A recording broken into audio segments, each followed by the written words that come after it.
In this edition of the Parliament Report, the teachings and opinions of Marcus Garvey to be introduced in the classroom. MP suggests that the office of the political ombudsman should be scrapped. And benefits to the families of Jamaican farm workers who died on the job in Canada in 2010.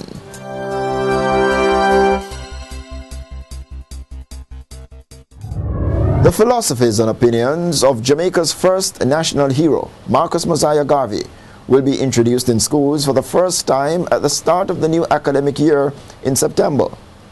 Education Minister Ronald Thwaites on January 31 said that the teachings of Garvey will be introduced in the curricula at the primary and secondary levels. In a statement to Parliament, Thwaites said the material on Garvey would be documented in 2 books for primary and secondary schools. Thwaites indicated that the move to teach the philosophies of Garvey in schools would coincide with Jamaica's 50th year of independence. The Education Minister also disclosed that the teaching of civics would be reintroduced in the classrooms in September. Civics covers the rights and duties of a citizen and the role of government. Thwaites told the Parliament Report that he would approach prominent Garvey scholar Professor Rupert Lewis and former government minister and political historian Arnold Bertram to prepare the texts. In an interview with the Parliament Report, Professor Lewis said he has been agitating for the philosophies of Garvey to be part of the school curricula since the 1960s. According to Professor Lewis, we are now in a position to take the government seriously because the resources for the teaching are in place. He said research material on Garvey was accessible through the Multimedia Information Database at Liberty Hall in Kingston. Additionally, he said Professor Robert Hill is a key resource person with his 11-volume documentation of the Garvey movement. Professor Lewis said, "We are in a good position now once the government takes that policy decision and puts in place the necessary funding to prepare that material." He said Jamaica's 50th anniversary year is a suitable time for such a legacy project. Southwest St. Catherine Member of Parliament MP Everald Warmington has suggested that the office of the political ombudsman has outlived its relevance. The opposition MP indicated that the role of the office of the political ombudsman has been subsumed by the Electoral Commission of Jamaica and therefore should be declared redundant.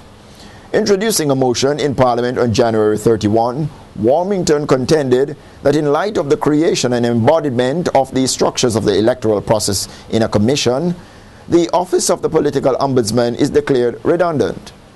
Citing the establishment of the office of the political ombudsman as a commission of Parliament, the controversial MP argued that from all appearance, the original mandate of the political ombudsman has been met. In this regard, the opposition MP wants Parliament to review and revise the terms and objectives of the office to determine its relevance to the existing political structure.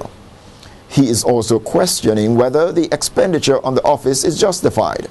It currently costs the Jamaican taxpayer $18.6 million annually to maintain the office of the political ombudsman. The families of 2 Jamaican farm workers have been compensated for the accidental death of the men who were contracted to Philsinger's Natural Foods in Ontario, Canada. Minister of Labour and Social Security Derek Kelly told his colleagues in Parliament on January 31 that autopsies revealed that 37-year-old Ralston White of Pike District in Manchester and 44-year-old Paul Roach of Preddy in Clarendon died of environmental suffocation. The 2 men died in September 2010. The men were instructed to pump cider from a tank into a smaller one. The pump appeared to have malfunctioned and White climbed into the tank to correct the problem and was overcome by the fumes. His colleague Roach went to assist him and also suffered the same fate. Canadian $15,000 each was paid to the families of both men under the Liaison Service Insurance Plan. Job-related benefits were also paid to the families, totaling more than Canadian $100,000 each. Monthly payments of Canadian $1,211 for life was paid to the Roach family, while his daughter, who lives in the United Kingdom, will receive Canadian $519 until she is 19 years. The White family will receive a monthly payment of Canadian $1,730, representing 85% of the net average earnings of the breadwinner at the time of his death. This has been another edition of the Parliament Report. Thanks for logging on. Until the next bulletin, I'm Edmund Campbell saying, walk good.